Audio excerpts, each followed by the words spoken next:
Welcome to sunny Queensland. Yeah, it's been raining all day, but look, it's the middle of the dry season, so a day of rain is always a good thing. Just make it a little bit hard for the video. Now, what you're seeing here, apart from the big sign I just put in the middle of it, is the new corporate headquarters or regional headquarters for Fraser Coast Council. But one of the things I love about it, apart from the fact it's big and beautiful, and I love anything that's big construction, is they have a disaster recovery centre in there. And I find that ironic because last year this area got flooded because it had 300 millimetres of rain in about 3 hours. Now, pretty well everywhere in Australia will get flooded with that, but I'm just saying it's unusual because the bottom floor of the construction site got pretty well hammered. So, but hey, shout out to Fraser Coast Regional Council.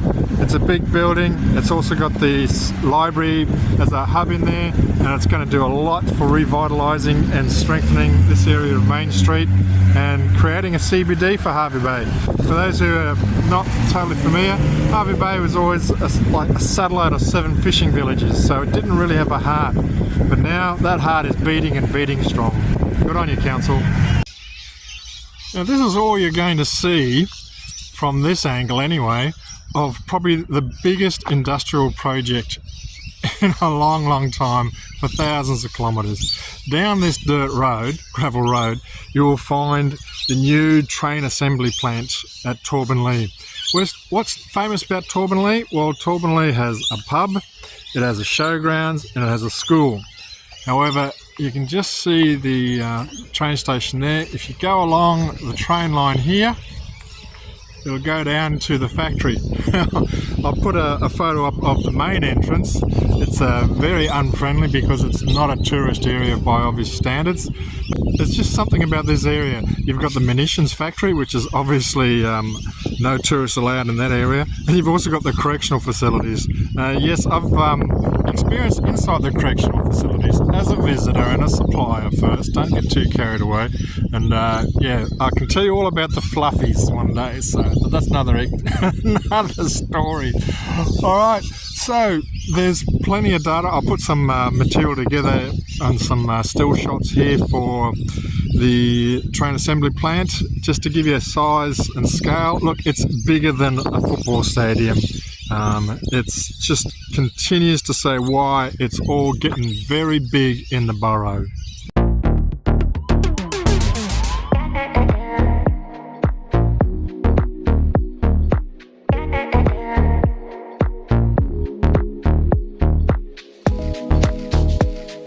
You may be familiar with the sleepy Bundaberg port, was previously very much dominated by Sugar Terminals Limited, or the exporters of Bundaberg sugar. They've got the two big sheds, massive sheds back there.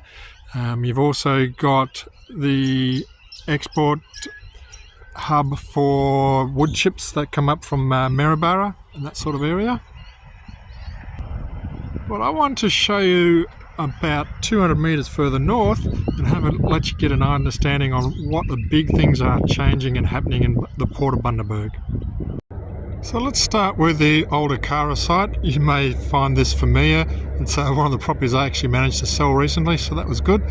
The Gladstone Port Corporation actually bought it back, and they're going to help equip that to handle the aluminite output coming from the mines in the Borough region. And what you've got there is the second sugar terminal that we spoke about there. So there's a lot of activity going on in creating hard stands and capacity for increasing the port. And of course it all started out probably a decade ago with Canaf, which is now bought out by Etex. They produce gypsum for the building industry. But what else is happening?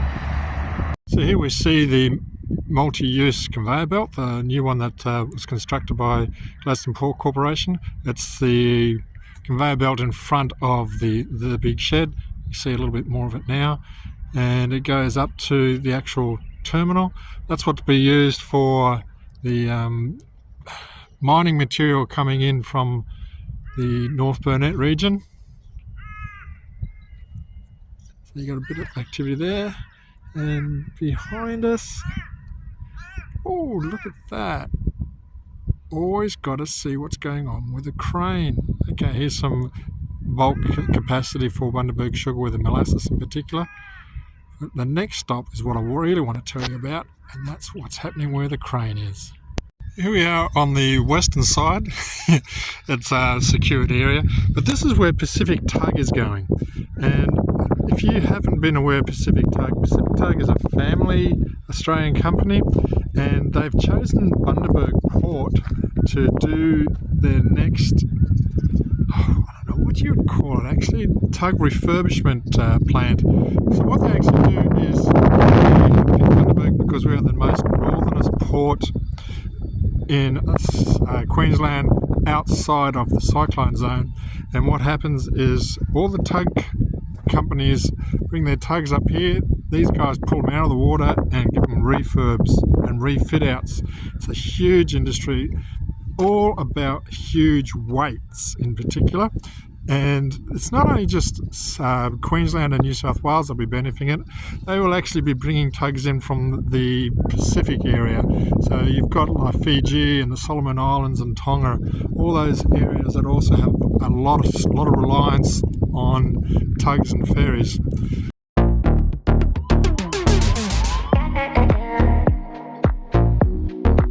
We'll sneak in a bit of a closer look at the Pacific Tug site. I think you can just barely see in the distance. They have got so many basalt rocks that they've pulled out of the site. It's just unbelievable. Come back to our normal site. So it's still pretty quiet. There's a big covered work area there. You see the steel infrastructure starting to come in. And they've even got a new sign up here.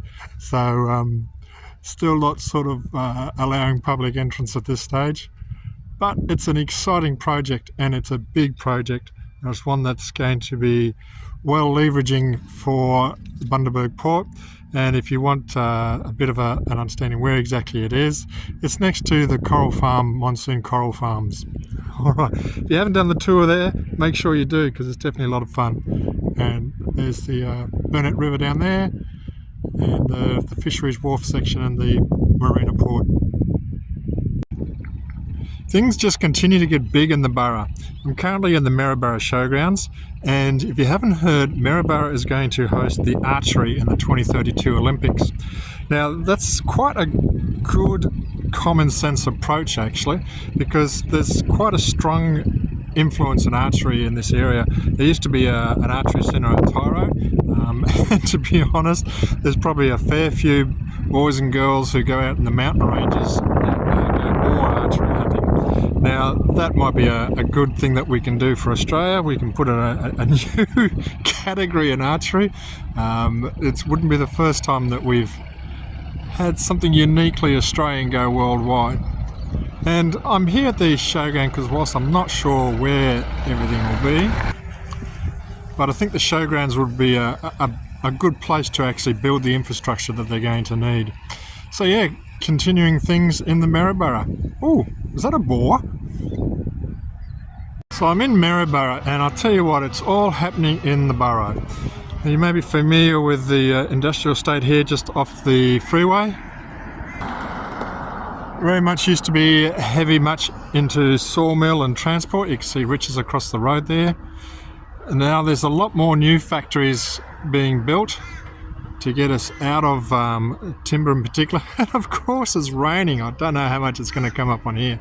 And this is where it all started. This was the spark, or should I say the explosion.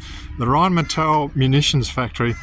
Now this was built a couple of years ago, and it supplies the shells for the tanks around the world. And yeah, it's definitely starting to pour now. It's right next door to Birtles Concrete. And every big generation of industry is started with someone, and that's where this munitions factory has come into. From there, it's picked up some more estates being built at the back, and I'll go through the video and show you some more in that area. Some massive sheds and massive industries coming in. It's like the big magnet. So yeah, let's big shout out to Noia Rhienmettal because they pretty well started it all here in the borough.